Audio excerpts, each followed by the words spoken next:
أعوذ بالله من الشيطان الرجيم بسم الله الرحمن الرحيم نحمده ونستعينه ونتوكل عليه إنه خير ناصر ومعين ثم الصلاة والسلام على خير القاسم المصطفى محمد صلى الله عليه وعلى أهل بيته الطيبين الطاهرين المعصومين وأصحابه الخيرة المنتجبين. Welcome to another session of Islamic philosophy course. We are discussing Islamic lifestyle. This is the fourth session on the Islamic lifestyle. We have discussed before concerning the Islamic way of lifestyle, the definition of Islamic lifestyle, and then last week we discussed about the wise way to have to run our lifestyle properly in this world. And today I'm going to speak about one of the most important elements on an Islamic tranquility. Tranquility and peace is something which is the first need of every single person in every single family, in every single society. One of the first things that we need is peace of mind, is tranquility. Heart, which is actually keeping you always happy, and that inner happiness that you have inside your heart. Now, it is so much important for us to have that peace of mind, that tranquility in your heart. To that extent that when we read some of the poems and some of the poetries and some of the riwayat, even, we come to a conclusion that is the most valuable thing we can have is that peace and tranquility. There is a famous saying by Hafiz Shirazi, which I want to translate this to all of you brothers and sisters. And this is one of the most fine poems of this great Iranian poet, which says دمی با غم به سر بردن جهان یک سر نمی ارزد. It means if you want to spend just 1 second, like when it says dam, it means when you say, that is when you have breathed, when you have breathed out or breathed in, that is called the dam. So he says one dam, just a breathing time, just one breathing time, which is 1 second, 2 seconds. He says, دمی با غم به سر بردن جهان یک. To have sorrow and pain for just 1 second as you breathe, just 1 second. If somebody come and offer you, don't buy, don't sell your happiness, your peace, your tranquility. It's so expensive, it's so much valuable that if they offer you the whole world to take away your peace and your tranquility, don't accept, because that 1 second of happiness has got more value than the whole world. Of course, this is poetry, and a lot of other poetries by Sa'di, Shirazi, by Rumi, by so many of them are there talking about this poetry, about all of these poetries are talking about peace and tranquility of mind. Like, let us talk a little bit practically. I mean, a lot of people find their holiday destination when the first opportunity they have to escape, they just try to go somewhere. They book in a resort, and they pay so much money to travel from one country to another country for a week. A family of 4 or 5, each of them pay like $3,000, $2,000, $4,000, depends on the destination which they go. For what reason? 5 people by $3,000. That's already how much? $15,000. For what? What we are doing actually here, paying $15,000 to go somewhere, spend 1 week in a holiday resort with the family. What we are trying to buy, what we are achieving, it's tranquility, it's that happiness. We are trying to buy happiness paying $15,000. So happiness value is $15,000. 1 week happiness, minimum value that you can pay for happiness is $15,000 a week for a family of 5. But we are selling it every day for nothing. We are happy, small things. Our happiness goes away because of small argument at home. Our happiness goes away because of a phone call from somebody.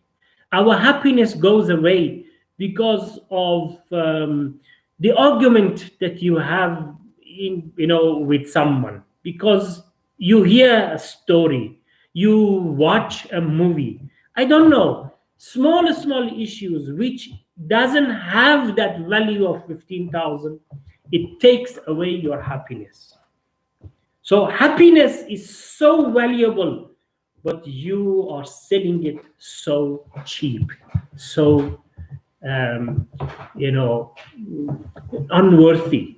The money that value. If somebody come and tell you, listen, I pay you $15,000 for you not to be happy, then it's fine. It's a deal done. But why you are selling it so cheap? Why you're selling it so cheap? You have a family at home. That happiness that you have with the family, with the children, with wife, is so valuable that you should not sell it. You should not allow anything in this world to come and destroy it. Anything. Nothing has got the value for you to destroy your happiness. That's why in Quran there is formulas how to get tranquility. I'm going to speak about it, how to get peace, how to reach to that place. But it starts from your mind. It starts from your mind that you must, as soon as you get angry, as soon as you lose your control, as soon as you lose your balance, as soon as you lose that happiness that you have, you must try to teach yourself that what I am achieving and what I am losing. What I lose is my happiness. What I lose is my tranquility. What I lose is a peace of mind that I have. What I lose is this happiness that I have, me and my children in my home. What I achieve? Nothing. Nothing. For nothing you sell all of these big things which Hafiz says, 1 second of that I'm not ready to sell to the whole world, but you selling it for free. So whole human being, all of the prophets that are there, they have got this type of peace of mind that if the whole world come together and work against them, they won't worry. They don't lose their tranquility, their peace. If they throw them into the fire like Ibrahim alayhi salam, he still trusts with Allah subhanahu wa ta'ala. He doesn't lose his tranquility, his peace of mind. If they kill all of your friends in Karbala, all of the 72 of your helpers and companions and all of your family, your children, your young son, your brother, your small six months old son, if they kill, still you are not losing your tranquility, your peace. It means a big tragedy like what happened in Karbala was not able to remove the peace of mind and the tranquility in the heart of Imam Hussein alayhi salam. Because They know that the balance in their spiritual system should not damage. That relationship that they have with Allah subhanahu wa ta'ala, that peace, that tranquility which they have, nothing should be able to destroy it. So if the whole, okay, that is the one part, the tragic. Now, if at the same time that they killed Imam Hussein alayhi salam and his friend, somebody was coming to him and said, instead of Yazid asking you, if instead of Yazid asking you to pay allegiance, it is Yazid who is coming now to kiss your hand and pay allegiance to you, and you are going to be the ruler, and Yazid is going to be under you. He was not going to again lose that tranquility and peace that he has.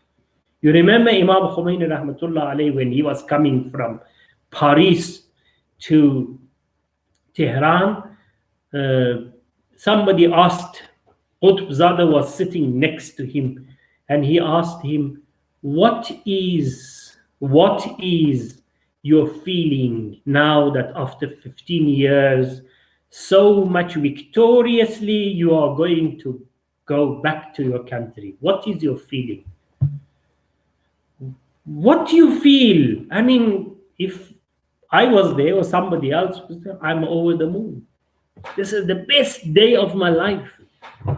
I won't forget this moment. This is my day. And you can have a lot of other definitions. But Imam Khomeini has got one word, hitch. Means I have no, it's fine. Means this is not moving me. This is not going to move me. This is not going to break my tranquility and peace. If I become victorious, I'm not going to be moved. And if I am the followers of Ihdal Husnayayn, just imagine if Imam Khomeini rahmatullah alayhi, in that condition, in that victorious flight, he has got that peace of mind. What about Imam Hussein alayhi salam and the rest of the Imams? They were like the sea of tranquility. Nothing was able to take away their peace of mind, that tranquility that they have. Something which every single day we lose. Every single day we lose it. I would like to quote a hadith which is amazing. You know, I didn't know. Really, I mean, when I was reading this hadith, I was so impressed by the Imams and the amazing knowledge that they have. The hadith says, if you lose your temper and you become angry, the faculty of ghazab comes on you. If you become angry for nothing, you see, anger is there for a reason. If you become angry when it is reason for it, logical reason, Islamic reason for ghazab, then if you don't become angry, then you will be punished. Then you will be in trouble. But ghazab is not there for small issues. You see, like for example, this is a glass. Maybe this glass is a very old, ancient glass. You know, somebody had a very old, ancient, like 600, 500 years glass in his house. It was a type of vase for flower. And he was saying all the time to his children, listen, this is a very old one. It has been, I am inheriting this from my father, and he was from his father, and it is so many years it is in our house. I don't want this to be broken. Please look after this. One day it happened, this was fall down and it was broken. People, in the house, we're very worried. If that is broken, he is going to break us. So when he come, he realized there is no vase there. He asked, "What happened to vase?" It's dead. Sorry, it's broken. Yeah, I said, "Okay. Is there anyone injured?" He said, "No, it's fine." "No, okay, don't worry about it." He said, "But Dad, today this is like nothing happened to you." He said, "I didn't want this to happen." Fine. But now that it happened, this is broken. Why I should break your heart? Why I should break the heart of my children, which is more valuable than I was? This is how we have to always, keep our life always in a tranquil situation.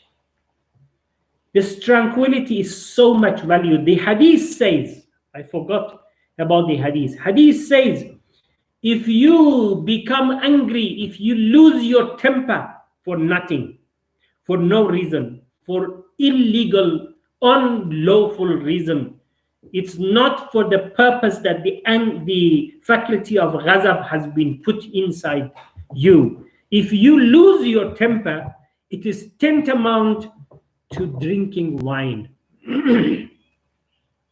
And for 40 days, your prayer is not going to be accepted. Amazing. For 40 days, your prayer will not be acceptable just because you have become angry. Why? Have you really understand what is the reason for that? What is the effect of wine? What wine does, what alcohol does, it takes away your control. It's not your brain which controls you. It is the wine and the alcohol and the effect of that. You have been taken over by alcohol. And then you drive wrongly. You may hit somebody. You may harm yourself or somebody else. So it's not you who decides, it is alcohol who decides. It's that intoxication by alcohol which decide what to do. So the same is with anger. What anger does, takes away your control. You're no more in charge of your mind. You may kill somebody when you are angry. You may do something wrong to your family. You may harm yourself. So that's why it has been said, when you're angry, don't drive. Exactly like when you are drunk, don't drive. When you are angry, don't say something, because you later on we will regret it. When you are angry, don't decide, because you are not in the good status of your mind. You may decide something wrong. So the same effect that alcohol has on your brain, the same effect will have the anger. But every day we become angry, not knowing that the effect of this anger is exactly like the wine. We are not ready to touch wine in our life. Proudly to say, I never touched that stuff. But every single day you touch something which is exactly like wine and exactly like alcohol. You lose your temper every day. You don't care. While the same losing your mind and becoming angry, the effect of that is that for 40 days your prayer is not going to be acceptable, just exactly like you drink wine. And when you drink wine and alcohol for 40 days, your prayer will not be acceptable. The same effect is there, but you don't care. You see how much this peace of mind and this tranquility that you have, this happiness, is valuable, but you lose it for nothing. Just be happy. Live on the moment. Don't Think about things which is past, because you will not be able to rewind it. And don't even become angry or lose your temper for something which is still hasn't come. Live at the moment and see exactly what is happening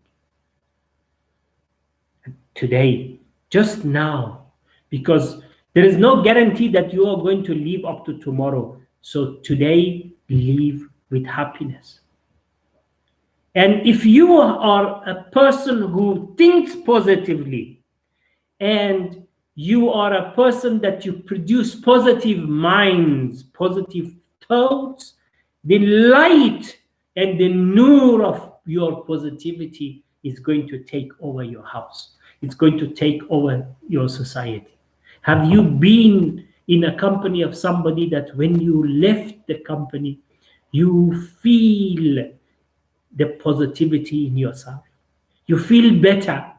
It's because these people who has got this positive mind, those people who are thinking positively, those people who are not ready to sell their tranquility and peace of mind with anything in this world, they actually transmit this positivism to other people. Electromagnetic vibe of such person will take all of the people who are around you. Even the neighbors are going to be affected. Every single person who listens to such a person also will be affected. Why we should lose our temper for small issues while we can have peace of mind? Now, the same thing in our family. All the time when we discuss about these issues and here and there, everything happens. The most problematic thing are all of the 6,000 people who are listening to this conversation all around the world. Just imagine now, just imagine now, what was the worst thing happen? Worst thing in your life? What it was? Is that bothering you now? It happened. It's past. You never think about it anymore. So, but you have suffered.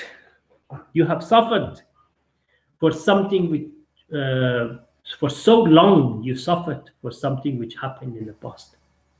Now, I'll give you a formula. Please pay attention to this part of the lecture tonight. We have two types of problems. Two types of problems.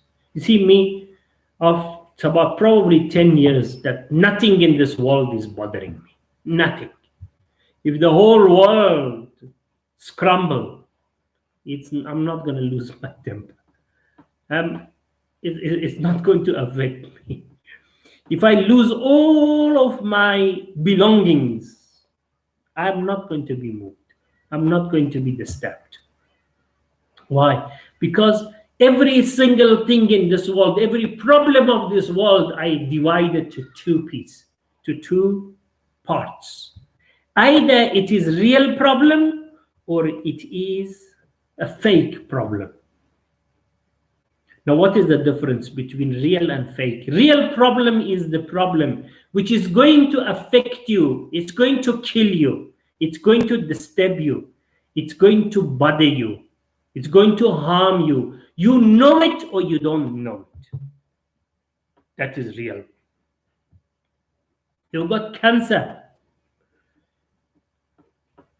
but you don't know. Your knowledge doesn't count. Cancer is going to work and it's killing you from inside. You don't know, it doesn't prevent the cancer to do its job. So that's a real problem. But the fake problem is there is something there. If you know about it, you will be disturbed. If you don't know about it, then it's not going to affect you. Somebody talked against you. backbited. So as soon as you come to know that Mr. A, we're talking bad about me in such a gathering, you are not going to be disturbed. But as soon as you know, now that knowledge is the one which disturbs you, not the original backbiting.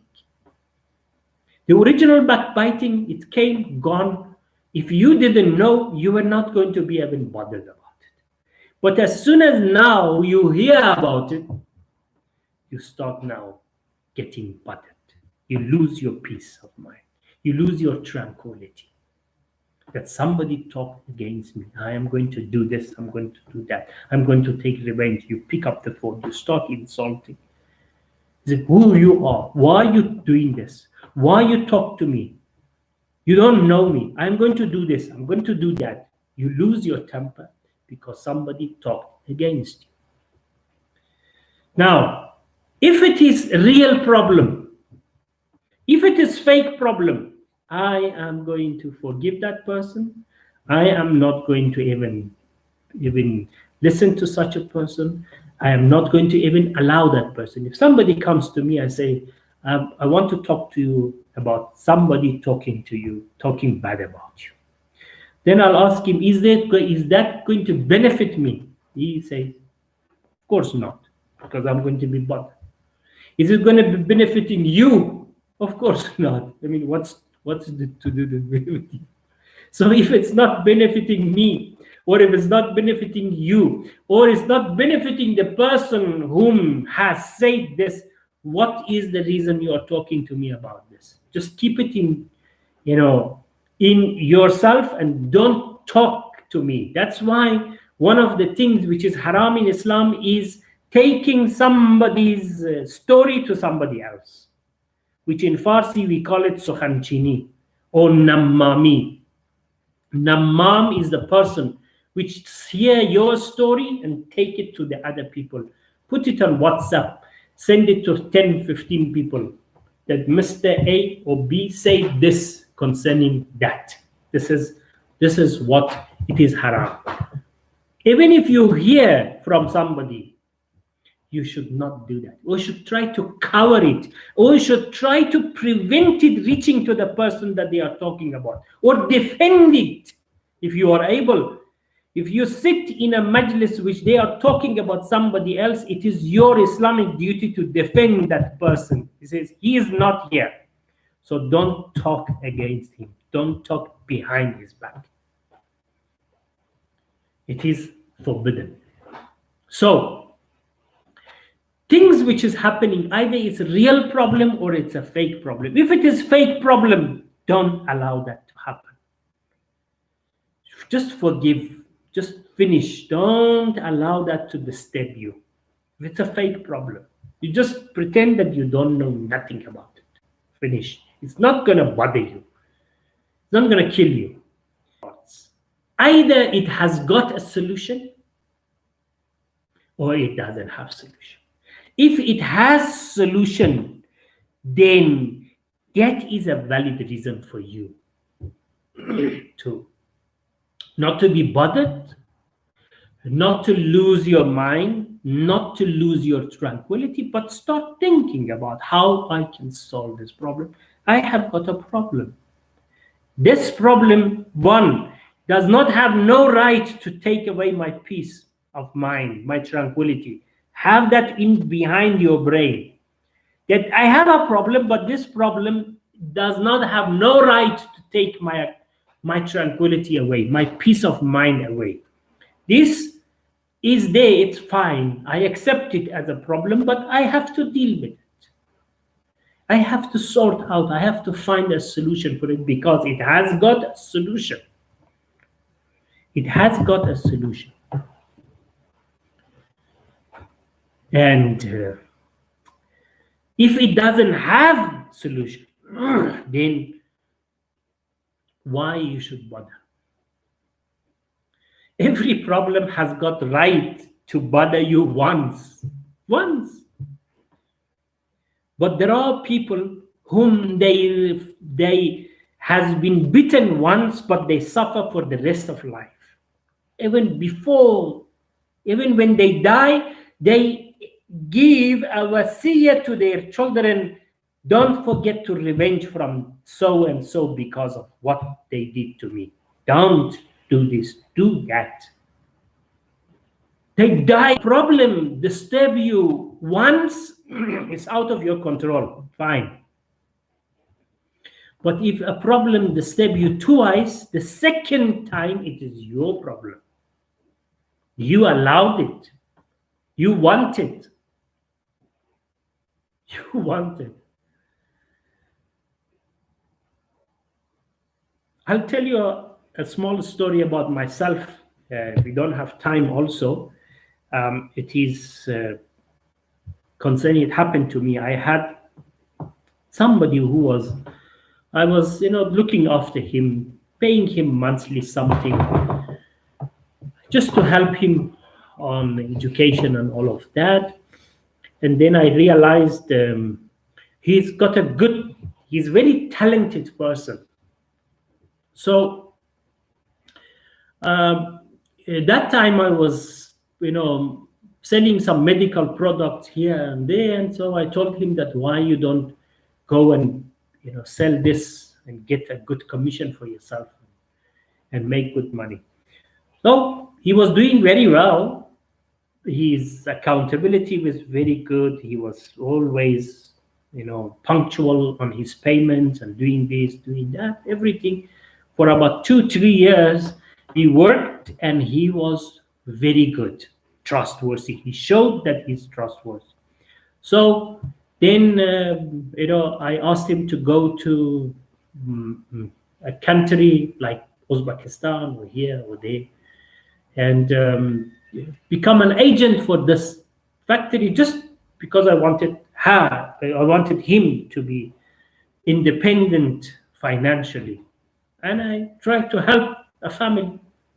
So he said, "Fine, no problem, but I don't know language, English or whatever." I said, "Okay, this is the money. Go and get your English right, and then this is the money for car. This is the money for the office." So he went there and he stopped now doing business. But then, just to make it short, I had all of my accounts and my finance controlled by him in Iran. And just once there was some money involved, and I asked him to go and collect that money. And that was the last conversation I had with him. When I did the calculation, I realized that he has actually swept all of my belongings. It was, so he just stolen everything, and I never see him since that time up to now.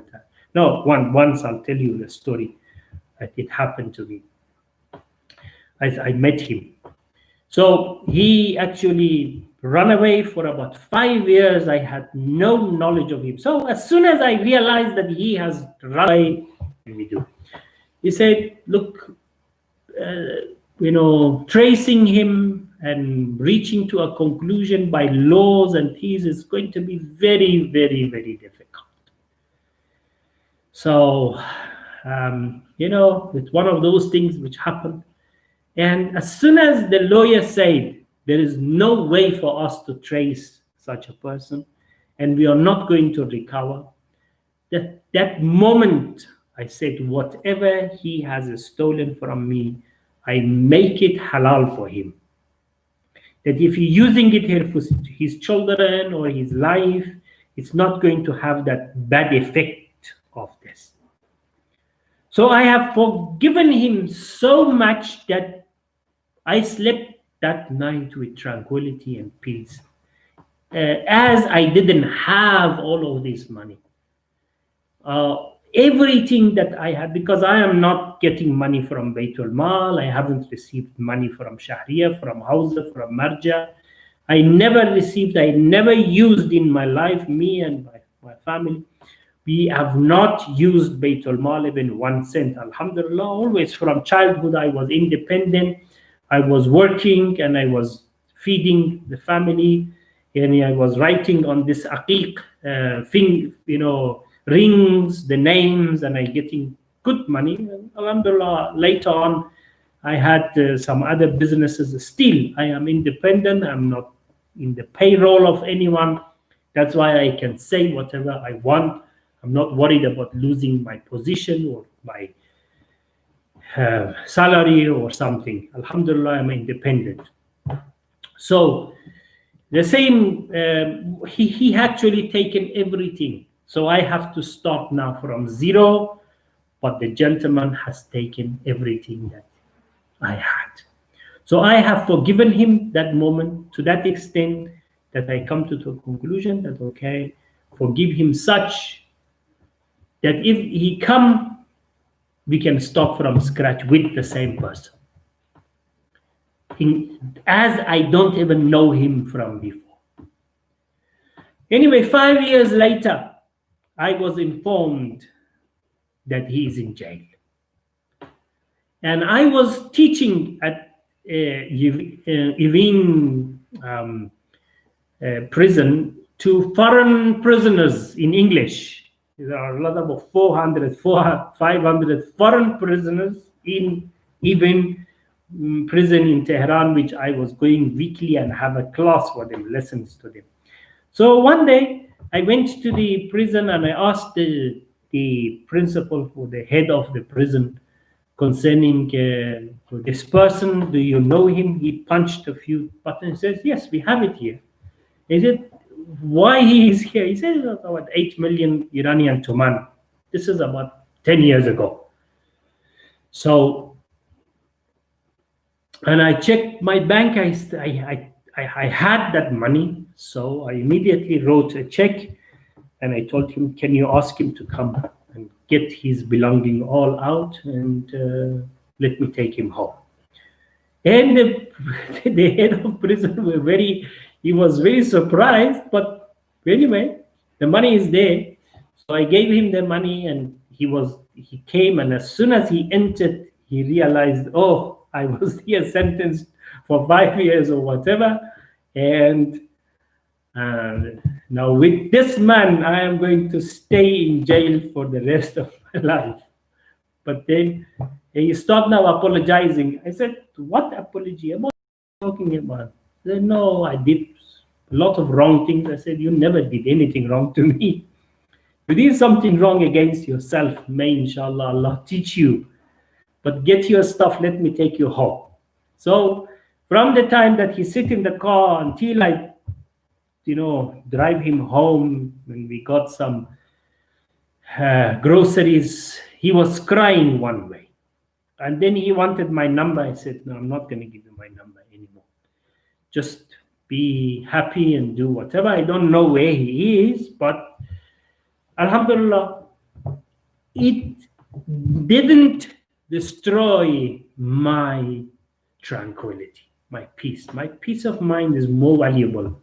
He has stolen my belongings.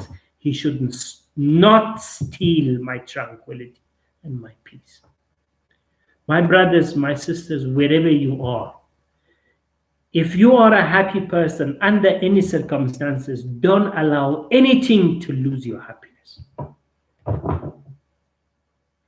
And if we just follow the instruction of the Ahlul Bayt alayhim salam, which they actually always were in that stable peace of mind. Stable peace of mind. That tranquility and peace that Imam Hussein had in the day of Ashura, it was not only there. In fact, in that day it increased. It's not decreased. So the same peace and tranquility that Imam Ali alayhi salam hit the sword, he received the heat of the sword on his head, but the only thing that he thinks is his peace and his tranquility. He says, Fustu wa Rabbil Kaaba. I swear by the Lord of Kaaba that I am now more victorious. I'm victorious. So, my brothers, my sisters, On the Islamic lifestyle, if we can just learn one thing, if all of you 6,000 people who listening, from tonight decide that this peace of mind that you have, the tranquility that you get. That's why we have prayer to give you tranquility. We have remembrance of Allah for this. Allah wants to provide the sources of tranquility for you to always keep yourself in that status. That's why we have prayer. Prayer, when you finish prayer, your battery must be charged until next prayer. Nothing, no one should be able to disturb you. No one should be able to destroy your happiness. Just one rakat of prayer has got that effect. Remembrance of Allah is the source of tranquility and peace. Don't allow anything to remove your peace. And Alhamdulillah Rabbil Alameen.